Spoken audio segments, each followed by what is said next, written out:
ቆራሊዮ የከተማ ድምጽና የማይታወቀው የኢኮኖሚ ምሰሶ ነው። የከተማዋ ንጋት የሚታወቀው በወፍ ጩኸት ብቻ አይደለም። በሰፈሩ አውራ ጎዳናዎችና በጠባቡ የሰፈር መንገዶች በሚሰማው በዚያ ረጅም ጩኸት እንጂም። ቆራሊዮ ቆርቆሮና ሌላም። ለብዙዎቻችን ይህ ድምጽ የጠዋት እንቅልፋችንን የሚረብሽ ተራ ጩኸት ሊመስለን ይችላል። ነገር ግን ከዚያ ጩኸት ጀርባ በፀሐይ የጠቆረ ፊትና በከባድ ጆንያ የታጀበ አንድ ትልቅ ታሪክ አለም። ዛሬ በቡና ሚዲያ የቆራሊዮ አስገራሚ የሕይወት ጉዞ ጥበብና በኢኮኖሚ ውስጥ ያለውን የማይተካ ሚናን እንፈትሻለን። አማኑኤል ኃይለ ነኝ። አብራችሁን ቆዩ።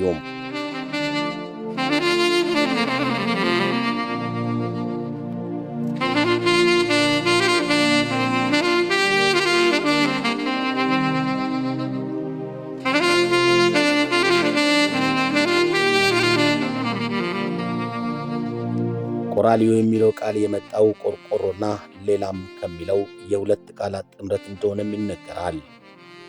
ይህ ሙያ በኢትዮጵያ ከተሞች በተለይም በአዲስ አበባ ውስጥ ከግማሽ ክፍለ ዘመን በላይ ዕድሜ እንዳለውም ታሪክ ያስረዳል።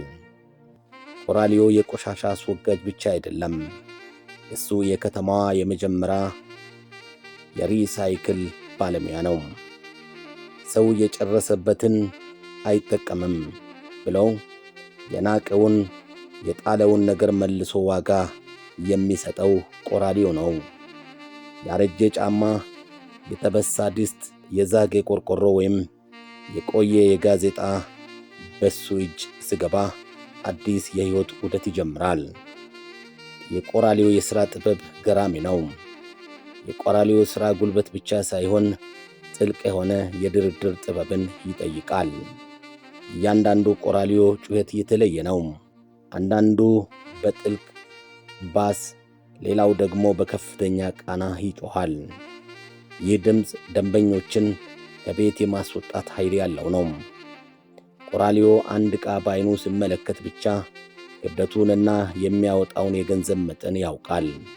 ሚዛኑን ባይጠቀምም እንኳን በእጁ አንስቶ ይህችማ 4 ኪሎ ትመዝናለች የሚለው ትንቢቱ ስህተት አይገኝባትም።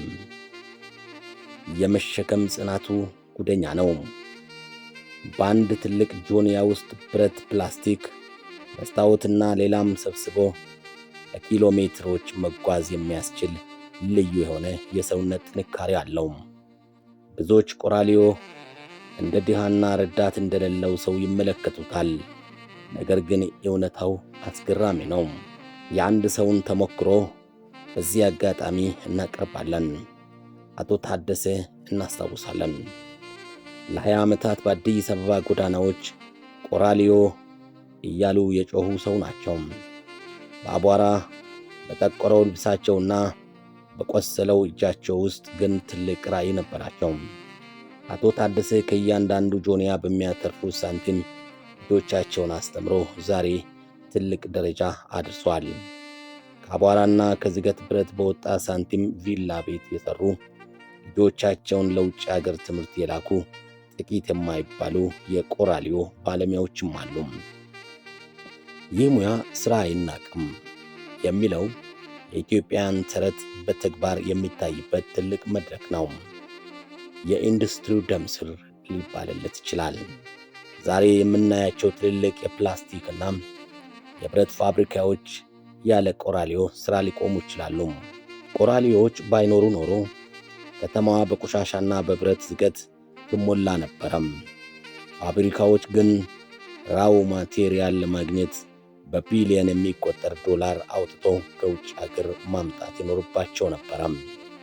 ቆራሊዮ ለኢንዱስትሪው ዘርፍ የጀርባ አጥንት ሆኖ እያገለገለ ያለ ድምፅ አልባ ጀግና ነው ቢባል ማጋነን አይደለም። ስለዚህ ወዳጄ በሚቀጥለው ጊዜም የቆራሊዮን ድምፅ ስትሰማ ሰላምታህን አትንፈገውም። ያ ሰው የከተማዋን ቆሻሻ እያጸዳም የአረንጓዴውን ደም ስር እየመገበና በላቡ ልጆቹን እያሳደገ ያለ ታላቅ ሠራተኛ ነው። ሕይወትም እንደ ቆራሊዮ ናት። የጣሉህንና ዋጋ የለሽ ነህ ያሉህን ነገሮች ሰብስበህ አቅልጠህና አድሰህ ለትልቅ ክብር ማበርከት ትችላለህ። ሥራ ክቡር ነው፣ ታማኝነት ደግሞ የዚያን ያክል አክሊል ነው። እናንተ ስለ ቆራሊዮ የምታውቁት አስገራሚ ታሪክ አለ ወይስ ሙያውን እንዴት ትመለከቱታላችሁ? ኮሜንት ላይ ያካፍሉን። ቪዲዮውን ለሌሎች እንዲደርስ ላይክ እና ሼር ማድረጋችሁን አትርሱ። እኔ አማኑኤል ኃይሌ ነኝ። ወደ ሌላ ታሪክ እመለሳለሁ።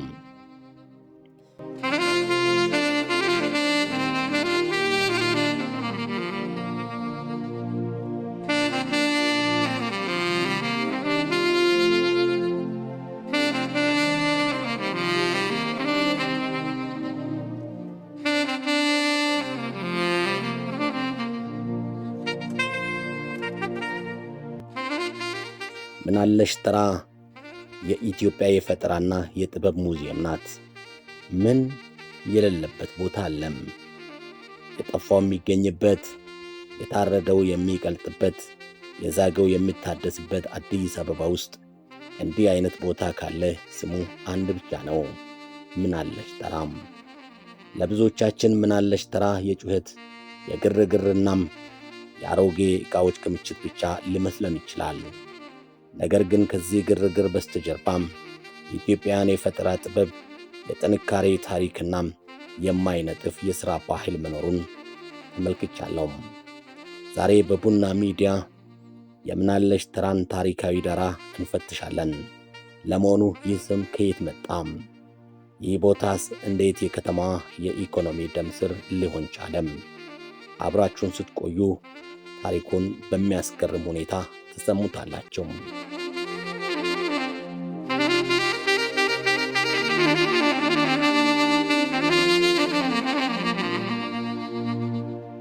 ምናለሽ ተራ የሚገኘው በታላቁ መርካቶ እምብርት ውስጥ ነው።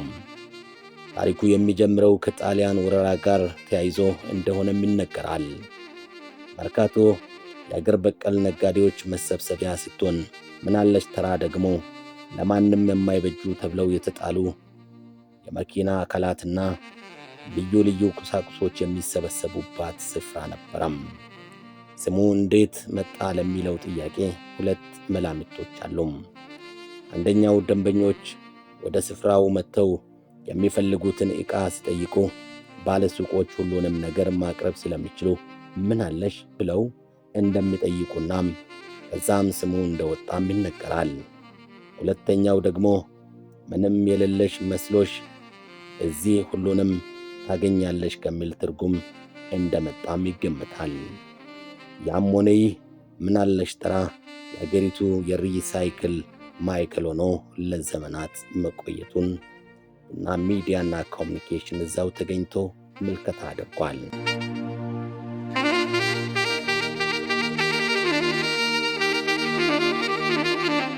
ምናለሽ ተራ ውስጥ ያልፋሉ ተብለው የሚታሰቡ ቁሳቁሶች የሉም።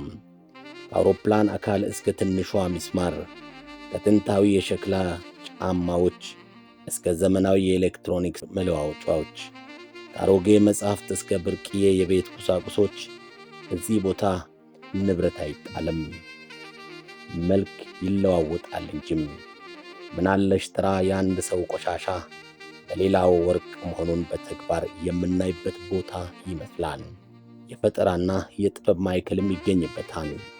ምናለሽ ተራ የድሃ መገበያያ ብቻ አይደለም፣ እሱ የኢትዮጵያ ሊንከን ቫሊ ነው። እዚህ ጋር ዩኒቨርሲቲ ያልገቡ የምህንድስና ጥበብን የተካኑ ዶክተሮች አሉ። ሞተር የሚገጥሙ፣ የተሰበረ ብረትን አቅልጠው አዲስ ቅርጽ የሚሰጡም፣ የማይሰራን ማሽን ወደ ሥራ የሚመልሱ ጥበበኞች መገኛ ነው። ምናለሽ ተራ ሠራተኞችም የሚጠቀሙት መሳሪያ ጥንታዊ ሊሆን ይችላል፣ ውጤታቸው ግን ዘመናዊ ነው። ይህ ቦታ ለብዙዎች የሥራ ዕድል የፈጠረም የብዙ ቤተሰቦች የኑሮ ዋስትና የሆነ ታላቅ የንግድ ማዕከል ነው። በምናለሽ ተራ ውስጥ መራመድ ራሱ አንድ ትልቅ ፈተናና ደስታ ነው። በሰዎች ትከሻ መጋፋት፣ በጋሪዎች ጩኸትና በደላሎች ጥሪ መሃል የከተማዋን ትክክለኛ ምት ትሰማላችሁ። እዚህ ጋር ሁሉም ሰው ይቸኩላል፣ ሁሉም ሰው ይደራደራል። ያ ግርግር የድካም ሳይሆን የሕይወት እንቅስቃሴ ምልክት ነው። ምናለሽ ተራ ከቁሳቁስ መገበያያነት በላይ የኢትዮጵያውያን የመላምተኝነት ምልክት ነው። ያረጀውን አድሶ የጎደለውን ሞልቶና የጠፋውን አግኝቶ ለነገ መትረፍ እንደሚቻል ትምህርት የምንወስድበት ስፍራ ነው። ዛሬ የጎበኘነው ምናለሽ ተራ ነው። እናንተ ምናለሽ ተራ ስትሄዱ የገጠማችሁ አስገራሚ ታሪክ አለ? የገዛችሁትስ ብርቅዬ ዕቃ ምንድነው? ኮመንት ላይ አጋሩን። ስለ መርካቶና ስለ ሌሎች ታሪካዊ ቦታዎች ተጨማሪ ቪዲዮዎችን እንድንሰራ ከፈለጋችሁ ላይክና ሰብስክራይብ ማድረጋችሁን አትርሱም። በሚቀጥለው ቪዲዮ እስከምንገናኝ ሰላም ቆዩኝ። ተጓዡ ጋዜጠኛ አማኑኤል ኃይሌ ነኝ። ጤና ይስጥልኝ።